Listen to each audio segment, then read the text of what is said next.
General, nós podemos esperar, o senhor falou num ponto muito importante, que é a questão do ganho político, né? Quer dizer, a ofensiva, a contraofensiva foi instituída também para que se obtivesse um ganho político. A questão da Crimeia é muito sensível, a questão do Mar de Azov é muito sensível, e tudo isso poderia gerar repercussões a nível de opinião pública, tanto dentro da Rússia, como dentro dos países que suportam o esforço de guerra ucraniano.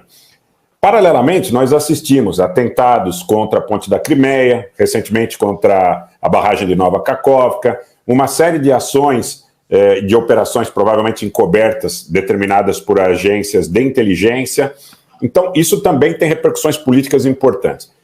Baseado no fato de que a contraofensiva ucraniana seja um insucesso, ou que até aqui tenha sido um insucesso, nós podemos esperar, como o senhor, com a experiência de campo que o senhor possui, o senhor entende que os ucranianos e seus aliados possam tentar operações espetaculares? Já cogitamos aí a questão, eventualmente, de um ataque à usina nuclear de Zaporídia.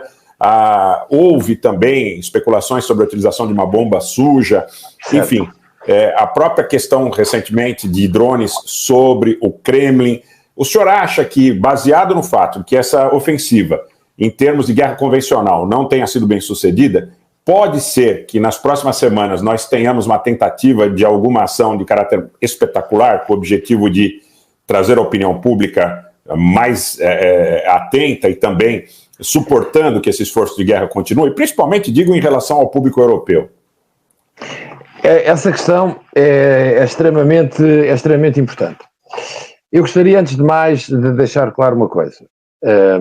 Eu sei que estas ações irregulares, estas ações espetaculares, como lhe chamou aquela operação que nós vimos na zona de Belgorod, de uma ocupação temporária de algum território russo por forças que na verdade eram forças ucranianas, mas depois diziam que era o Exército de Libertação da Rússia, depois deviam era ter tirado os ucranianos da fotografia quando mostraram o tal Exército de Libertação da Rússia. Essas ações têm um objetivo. Ou seja, não se ganham guerras com essas ações. As guerras ganham-se, não é na comunicação social. Eu percebo que a comunicação social, e sobretudo nos tempos modernos, tem um papel importante. Mas quem ganha as guerras são os drones, são os carros de combate, é a artilharia, muita intelligence, capacidade de manobra. Isso é que ganha as guerras. Não é? Pronto.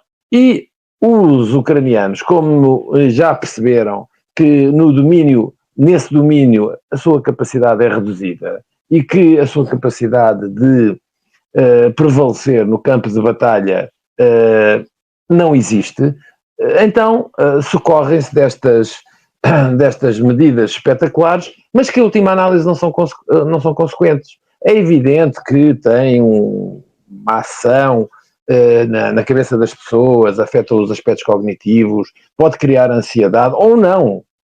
Sabe que estas ações fazem-me lembrar muito as ações dos grupos de guerrilha. Eu até me lembro de um tema que eu tratei com proximidade, que era o caso dos talibãs.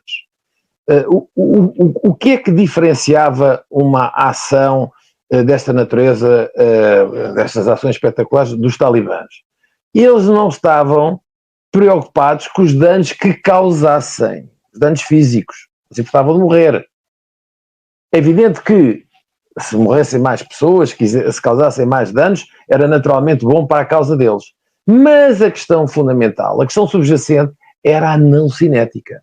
Era as percepções. Dar a entender que aquilo em Cabul, o governo não tinha mão, não tinha ordem, não conseguia controlar os acontecimentos, portanto, as consequências eram primordialmente, de natureza no domínio das percepções, ok? Vamos chamar o cognitivo, o não cinético, o moldar atitudes e comportamentos, ok?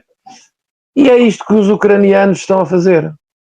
Agora, se esta manobra fosse acompanhada de uma ação militar violenta, do elemento cinético, e o elemento cinético provocando consequências dramáticas às forças russas, bom, eu aí podia perceber o fator multiplicador que as ações, cujo objetivo é fundamentalmente não cinético, pudessem ter na guerra. Mas, é como lhe digo, Se os russos fizerem coisas dessas, provavelmente terão mais a beneficiar porque elas se enquadram e ressurgem na sequência de uma operação cinética extremamente violenta. Bom, do ponto de vista das repercussões políticas, eu penso que na Rússia as repercussões políticas serão limitadas. É evidente que há sempre umas franjas mais tontas ou mais radicais para, por exemplo, como o Prigozhin. Eu para já gostaria de dizer que o Prigozhin para já não tem significado político. É uma pessoa boçal, com pouco discernimento, com pouca maturidade e, portanto, aquilo que diz muitas das vezes é mais uma liability do que um asset. Do ponto de vista de comunicação estratégica, é um desastre e é, a meu ver, prejudicial para as forças russas. E para as forças russas, não é para as forças russas, é prejudicial em termos de opinião pública na Rússia. Temos que distinguir as duas coisas. Portanto, eu penso que lhe respondi à questão. Portanto, ações espetaculares, como é que elas podem afetar as operações militares, que é limitado, o efeito na opinião pública russa, enfim.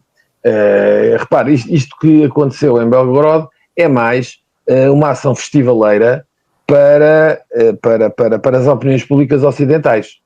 Aliás, isto é muito, muito interessante, porque muitas destas questões depois têm um efeito cá fora para dar a entender às opiniões públicas que eles são fortes, que eles têm capacidade militar, mas tudo isto é enganador.